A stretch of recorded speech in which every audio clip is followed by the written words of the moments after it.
अंतरा, अंतरा जल्दी बाहर आओ, एक खुशखबरी है। क्या खुशखबरी है? खुशखबरी सुने हुए तो जमाना हो गया, जल्दी बताओ।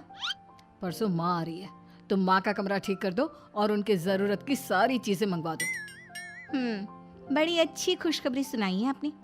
वैसे भी सारा दिन घर का काम करते करते कमर गर्दन एक हो जाती है। अब माँ जी का काम भी मुझे ही करना पड़ेगा, और तुम्हारे भाइयों की बीवियों से किसी बात की उम्मीद रखना तो बेकार ही है। सास के आने की खबर से जितना अंतरा तिलमिला रही थी, उससे ज्यादा गुस्सा उसकी दोनों देवरानियों शीतल और वसुधा को आया। सुना है आपकी माँ आ रही है? हाँ आ रही है, लेकिन तुम क्यों इतनी परेशान हो? तुम्हें माँ के आने की खुशी नहीं हुई क्या? नहीं तो बिल्कुल खुशी नहीं है। आते ही सारा घर सर पर उठा लेती है। मुझसे नहीं होगा उनका कान वाम। आप उनके साथ साथ ना एक नौकरानी भी ले आना, क्योंकि आपकी माँ हमारे साथ नौकरानियों की तरह ही बर्ताव करती हैं। उधर वसुधा भी वरुण से इसी बात पर लड़ रही थी। बहुत खुश नजर आ रहे हैं आप। हाँ बात ही कुछ ऐसी है, मेरी माँ आ रही है, तुम्हें नहीं पता क्या? तुम तीनों भाइयों ने इतना ढिंढोरा पीट रखा है माँ के आने का, कोई बहरा भी सुन लेगा। आप ना कान खोलकर सुन लीजिए, मैं माँ जी के नखरे नहीं सह सकती। वैसे भी आपकी दोनों भाभियाँ मुझे कामचोर समझती हैं। मेरी भाभियाँ क्या गलत समझती है? तुम हो ही एक नंबर की कामचोर। क्या कुछ कहा आपने? दोबारा तो बोलिए। मैं तो बस इतना कह रहा हूँ कि तुम इतना जोर से क्यों चिल्ला रही हो? मैं बहरा नहीं हूँ। अंतरा, शीतल और वसुधा की शादी अनंत, शौर्य और वरुण से हुई है। तीनों बहुएं एक नंबर की कामचोर हैं और हमेशा एक दूसरे की टांग खींचती रहती हैं। अब उनकी सास आने वाली है, इसलिए तीनों बहुओं ने अपने अपने पतियों का जीना हराम कर रखा है। तीनों भाई आपस में बात कर रहे होते हैं। जब से तुम्हारी भाभी को पता चला है कि माँ आने वाली है, तब से उसने शीत युद्ध छेड़ रखा है। भाभी ने तो फिर भी शीत युद्ध छेड़ रखा है, मेरे ऊपर तो बम दागे जा रहे हैं। मेरा भी कुछ ऐसा ही हाल है। मुझे तो इस बात की चिंता है कि माँ घर पर आई और इन तीनों में से किसी ने कुछ बोल दिया तो माँ को बहुत दुख होगा। तुम ठीक कह रहे हो वरुण, हमें कुछ करना होगा। मेरे पास एक आइडिया है। अगर तुम दोनों मेरा साथ दो तो इस परेशानी से हम निकल सकते हैं। तीनों भाइयों ने मिलकर कुछ प्लान तो बनाया, लेकिन वो प्लान क्या था?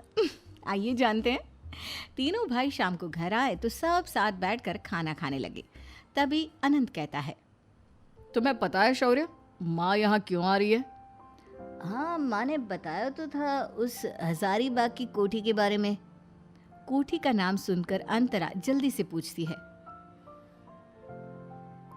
हमारी हजारीबाग की कोठी तो बहुत सुंदर और बहुत बड़ी है, क्या बोल रही थी माँ जी उसके बारे में? माँ ने बोला तो कुछ नहीं, लेकिन हमें ऐसा लग रहा है कि जो भी बहू और बेटा उनकी ज्यादा सेवा करेंगे, वो हजारीबाग वाली कोठी शायद उसी के नाम कर देगी। अरे छोटे, तुम्हें तो लगता है बस, मुझे तो पूरा यकीन है। माँ ने ये बात कई बार मुझसे कही है। ये बात सुनकर तीनों बहुओं के कान खड़े हो जाते हैं। अब तीनों बहुएं अपने मन में सोचने लगती है, आने दो माँ जी को, उनकी इतनी सेवा करूंगी, इतनी सेवा करूंगी कि वो कोठी मेरे नाम ही करेंगी। वो कोठी तो मैं अपने नाम करा कर ही रहूंगी।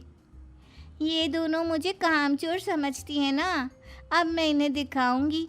माँ को ऐसे अपनी मुट्ठी में कर लूंगी कि वो कोठी मुझे ही देंगी। अब तीनों बहुएं अपनी माँ समान सास का बेसब्री से इंतजार करने लगी, और आखिर वो दिन आ ही गया जब माँ घर पर आई। माँ के आते ही तीनों बहुओं ने उनका ऐसा स्वागत किया जिसकी किसी ने भी कल्पना नहीं की थी। माँ जी आइए आइए, हम कब से आपकी राह देख रहे हैं। माँ जी आप आराम से बैठिए, मैं आपके लिए पानी लाती हूँ। माँ जी, मैंने आपका कमरा अच्छी तरह साफ कर दिया है, मैं आपका सामान आपके कमरे में रख कर आती हूँ।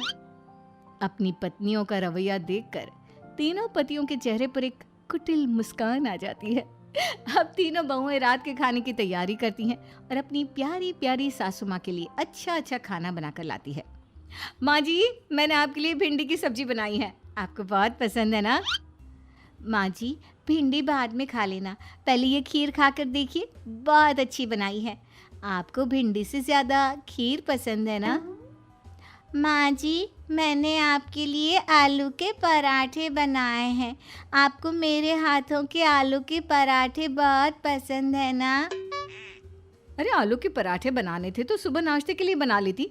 रात में पराठे कोई खाता है क्या? वैसे तुमसे तो कोई काम होता नहीं, ये आज तुमने आलू के पराठे कैसे बना लिए? ये तो बड़ी हैरानी की बात है। आप दोनों ना अपने काम की चिंता करो, मेरे काम की नहीं। आप दोनों बड़ी हो मुझसे, तो जो मन में आएगा वो बोलोगी क्या? और शीतल भाभी, आपसे तो खाना बनता ही नहीं है, आज आपने खीर बना ली। अंतरा भाभी, आपकी तो कमर में दर्द रहता है हमेशा, आज शाम से ही किचन में घुसी हुई हो, अब नहीं हो रहा क्या कमर में दर्द? वसुधा, कितना बोलती हो तुम? छोटे बड़े की कोई तमीज नहीं रही क्या? इस तरह तीनों बहुएं आपस में लड़ना शुरू कर देती है। सास तीनों को चुप कराते हुए कहती है, अरे चुप हो जाओ तुम तीनों, क्यों घर में अशांति कर रखी है? मैं तीनों के हाथ का बना हुआ खाना खा लूंगी। शादी के बाद भी बच्चों जैसी हरकतें करती रहती हो। सास ने तीनों को चुप तो करा दिया, लेकिन उसे अभी भी समझ में नहीं आ रहा था कि तीनों बहुओं में इतना परिवर्तन कैसे आया। वो ये सब सोच रही थी कि तभी अनंत बोला, अरे तुम तीनों ने माँ के लिए ही सब कुछ बनाया है या हमें भी कुछ खाने के लिए दोगी? इसी तरह हर रोज तीनों बहुएं अपनी सास को दवाई देने के लिए तो कभी उनके कपड़े धोने के लिए लड़ती हैं। सास बहुओं की इतनी ज्यादा सेवा से परेशान हो जाती है और एक दिन तीनों को बुलाकर कहती हैं, तुम तीनों छोटी छोटी बातों को लेकर आपस में इतना लड़ती क्यों हो? देखिए ना माँ जी, आप इतने दिनों बाद तो आई हैं, तो आपकी सेवा का कोई भी मौका मैं नहीं छोड़ना चाहती। हाँ माँ जी, आखिर थोड़ा पुण्य कमाने का मौका हमें भी मिलना चाहिए। माँ जी, मैं तो ये कह रही हूँ कि अब ना आप यहाँ से कहीं मत जाना, यहीं रहना, ताकि हम रोज आपकी ऐसे ही सेवा करें। अरे बहू, मैं यहाँ नहीं रुक सकती, गांव में बहुत काम है मुझे। वो तो मेरे तीनों बेटों ने जिद की तो मैं आ गई। हाँ, रख लेना अपनी सास को यहाँ, लेकिन कोठी तो मुझे ही मिलेगी। खूब जानती हूँ मैं इन दोनों की चालाकियाँ, ये सेवा मेवा के चक्कर में हो रही है। ये दोनों अपने आप को कितनी चालाक समझती हैं। इनकी सारी चालाकियों को ठंडा ना कर दिया तो मेरा नाम भी शीतल नहीं। बस एक बार वो कोठी मेरे नाम हो जाए। इसी तरह से तीनों बहुओं को अपनी सास की सेवा करते हुए कई दिन बीत गए और आखिर सास के जाने का वक्त आ ही गया। सास ने तीनों बहुओं को बुलाया और कहा, मैं अब गांव जा रही हूँ। तुम तीनों ने मेरी बहुत सेवा की, जिससे मैं बहुत खुश हूँ। मैं तुम तीनों को कुछ देना चाहती हूँ। तीनों बहुएं खुश होकर सोचती हैं, लगता है माँ जी हजारीबाग वाली कोठी के पेपर देने वाली है।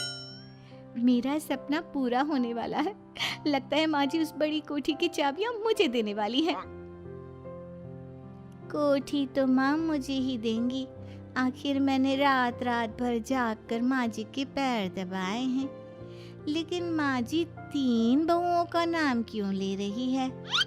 बहुएं ये सब सोच रही होती है कि उनकी सास अपनी बैग से 1100 रुपए निकाल कर उनके हाथ में थमा देती है। ये देखकर तीनों बहुओं का मुंह उतर जाता है और उनके पतियों का हंसते हंसते बुरा हाल हो जाता है। और तीनों पति बोलते हैं, कैसा लगा हमारा मजाक? तीनों बहुएं दांत पीस कर रह जाती है। गर्मियों की धूप में अचार सुखाना हो या पापड़, रात को ठंडी हवा में सोना हो या गद्दे को धूप देनी हो, या फिर पड़ोस वाली शीला से बात करनी हो, इन सब के लिए आपको एक चीज की याद आती है। क्या? हाँ, आपकी छत। और आज के युग में तो जहाँ लोगों के फ्लैट्स हैं, उनके लिए तो छत एक वरदान समान है। क्या सच कहा ना हमने? पर ये छत शर्मा परिवार की बहुओं के बीच एक बड़ा मसला बन गई, जब तीनों बहुओं को एक ही छत को बांटना पड़ा। अरे घर पर कोई है कि नहीं? अरे हाँ, आजा अंदर पद्मा, बाहर क्यों खड़ी है? अरे आइए ना आंटी, बैठिए बैठिए। अरे बाकी 2 बहुएं कहाँ हैं? वीना काम में है और ये आपने पापड़ सुखाने गई है छत पर। अच्छा, अरे कल भी तो वही अचार सुखा रही थी। माना तुम तीनों की रसोई अलग अलग है, पर छत तो एक ही है ना। छत का उपयोग सिर्फ रिया ही करती है क्या? हाँ आंटी, ज़्यादातर उपयोग तो वही करती है। मुझे भी अपने गद्दे सुखाने थे, कंबल को धूप दिखानी थी, पर आज भी उसने पापड़ बना लिया, तो मेरा काम तो वैसा का वैसा ही रह गया। ये दोनों तो फिर भी छत का उपयोग कर लेती है आंटी, मुझे तो वो भी नहीं मिलता। हाँ हाँ, मैं देखती हूँ, हमारी छतें एक दूसरे से जुड़ी हुई जो है, बस एक जंप मारा और तुम्हारी छत पे। हाँ, पर आपकी छत तो काफ़ी छोटी है ना आंटी। हाँ, पर उस पर कम से कम मैं अपनी मर्जी का कुछ भी कर तो सकती हूँ ना, तुम तीनों की तरह नहीं कि कोई एक ही उसका उपयोग करता रहे। अरे पहले ही इन तीनों के बीच छत को लेकर बवाल चल रहा है, ऊपर से ये आ गई जले पर नमक छिड़कने। अरे पद्मा, तो ये सब बातें छोड़, तुझे काम होगा ना घर पर, जा जा तू अपना काम कर ले। हाँ, इनका तो आपस में चलता ही रहता है। हाँ हाँ, सही कहा, मुझे बहुत काम है, घर पे चलती हूँ मैं। अच्छा सविता बहू, अगर तेरी बारी आए ना पापड़ सुखाने की तो मुझे भी बुला लेना, मैंने भी आलू के पापड़ बनाए हैं, तो मैं भी तेरे साथ थोड़े पापड़ सुखा लूँगी। वैसे भी तुम लोगों की छत पर धूप अच्छी आती है। ठीक है आंटी, मैं आपको बोल दूंगी। पद्मा के वहाँ से जाने के बाद रिया भी छत से नीचे आ जाती है और पद्मा की बातों से सविता और वीना पहले से ही भड़की हुई थी। उन्होंने रिया को देखते ही बोलना शुरू कर दिया। रिया, अब 2 दिन तक तुम छत पर मत जाना, समझी? छत तुम्हारी अकेली की नहीं है, 2 दिन मैं छत का उपयोग करूंगी। ऐसे कैसे? मैंने कहा ना मुझे कंबल और गद्दों को धूप दिखानी है, कल मैं उसका यूज़ करूँगी। हाँ। अरे पर मेरे पापड़ अभी सूखे भी नहीं है, अभी तो गीले हैं, कल तो छत मुझे ही चाहिए किसी भी हालत में। देखा माँ जी, ये हमेशा ऐसा ही करती है, हर वक्त छत पर अपना ही काम करती है। इन दोनों की वजह से मैंने अभी तक इमलिया सुखाई तक नहीं। मुझे अपने रूम के पर्दे धोने थे, क्योंकि छत पर इन दोनों ने अपने कपड़े डाल दिए, इसलिए मैंने आज भी पर्दे नहीं धोए। पर अब बस छत तो मुझे ही चाहिए किसी भी हालत में। अरे बस करो तुम तीनों, छत छत, अरे कहीं इतना चिल्लाओगी तो छत ही ना गिर जाए तुम तीनों के ऊपर। एक ही तो छत है, मिल बांट कर उसका उपयोग करो, लड़ने झगड़ने से कुछ नहीं होगा, समझी तीनों? अब आप ही फैसला कीजिए माँ जी, कैसे हम तीनों छत का इस्तेमाल करें। रिया बहू, तुमने आज पापड़ सुखा लिए, कल सविता बहू को छत का इस्तेमाल करने दो, परसों वीना बहू करेगी, पर अब इस पर मुझे कोई बहस नहीं चाहिए, समझी? ठीक है माँ जी। हालांकि तीनों बहुओं ने अपनी सास की बात तो मान ली थी, पर फिर भी उन तीनों के मन की आग अभी ठंडी नहीं हुई थी। तीनों एक दूसरे से अब भी छत को लेकर चिढ़ ही रही थी। आज अगर मेरे पापड़ सुखाने दिए होते तो मुझे 2 दिन इंतज़ार नहीं करना पड़ता फिर से पापड़ सुखाने का। कैसे कैसे लोग हैं। काश वो भी जो चीज़ सुखाने आए हैं वो ना सूखे, बारिश हो जाए, खराब हो जाए उनकी चीज़। ए रिया, मैं सब जानती हूँ तो किस लिए ये सब कह रही है। देख, अगर मेरा अचार खराब हुआ ना तो मैं तेरे पापड़ भी नहीं सूखने दूंगी, समझी? अरे वाह, आप दोनों को क्या लगता है कि आप ही दोनों अपना काम करती रहेंगी? आप दोनों के अचार पापड़ सूखे या नहीं मुझे नहीं पता, पर कल मैं छत पर अपने सारे कपड़े और कंबल सुखा दूंगी, ये याद रखना। तुम दोनों आपस में लड़ लो, मैं चली अपनी छत पर। सविता अपने आम के अचार को लेकर छत पर पहुंचती है, जहां पद्मा सामने अपने घर की छत पर पहले से ही खड़ी थी। अरे आंटी, आप क्या कर रही हैं ऊपर? वो मैंने कहा था ना कि मुझे भी आलू के पापड़ सुखाने हैं। मेरी छत तो बहुत छोटी है, अगर तुम अपनी छत पर थोड़ी सी जगह दे दो। कल मैंने रिया से कहा, वो तो बहुत अच्छी निकली, उसने आधे छत पर मुझे पापड़ सुखाने दिए। अगर मैंने मना कर दिया तो ये पद्मा आंटी रिया के ही गुणगान करती रहेगी। क्या करूं, हाँ ही बोल देती हूँ।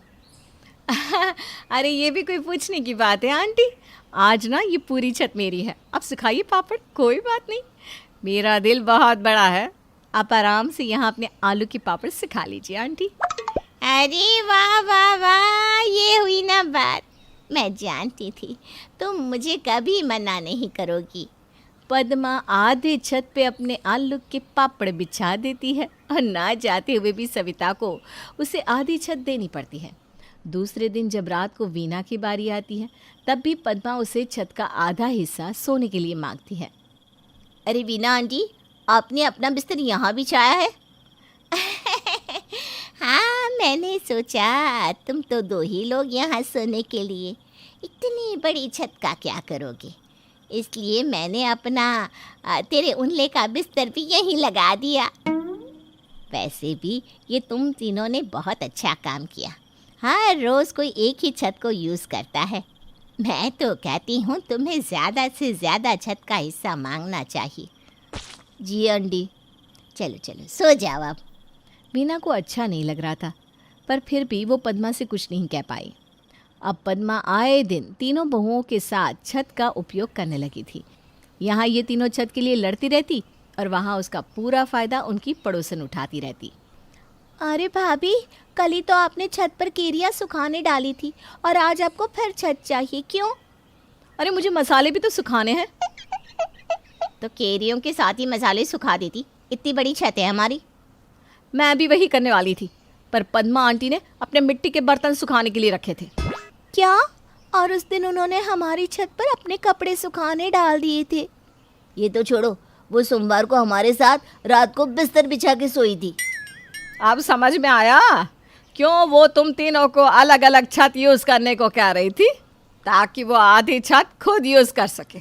और इसीलिए वो तुम तीनों को एक दूसरे के खिलाफ कर रही थी और तुम तीनों को ही आपस में लड़ाकर फ़ायदा खुद ले रही थी। हाँ, ये बात तो हमारे दिमाग में आई नहीं। हाँ, अगर हम तीनों आधी आधी छत यूज़ कर लेते तो उन्हें मौका ही नहीं मिलता आधी छत पर कब्जा करने का। गलती हमारी ही है जो किसी बाहर वाले को हम तीनों के बीच में आने दिया। पद्मा आंटी ने उसी का फ़ायदा उठाया है। पर अब उन्हें भी पता चले कि हमारी छत पर आखिर अधिकार है किसका। हाँ, सही कहा। रात को तीनों बहुएं अपने अपने पति के साथ छत पर बैठकर आइसक्रीम खा रही थी। तभी पद्मा अपने बिस्तर के साथ आती है। अरे आज तो वीना की बारी थी ना छत की। अरे आंटी, आज मेरी दोनों देवरानी जेठानी साथ में ही सोएंगी। हम सब साथ में रात भर बातें करेंगे, मस्ती करेंगे। क्या? क्यों, आपको अच्छा नहीं लगा हमें साथ देखकर? हाँ, और आंटी, आपने जो अपने पापड़ हमारी छत पर रखे थे ना, मैंने वो आपकी छत पर डाल दिए हैं। वो क्या है ना, कल मैं और सविता भाभी यहाँ कैरिया सुखाने वाले हैं, वो भी साथ में। साथ में? अच्छा अच्छा, चलो ये तो बहुत अच्छा हुआ। तुम तीनों मिलकर छत का उपयोग कर रही हो, मैं बहुत खुश हूँ। हाँ, वो तो आपको देख के लग रहा है आंटी कि आप बहुत ज़्यादा खुश हैं।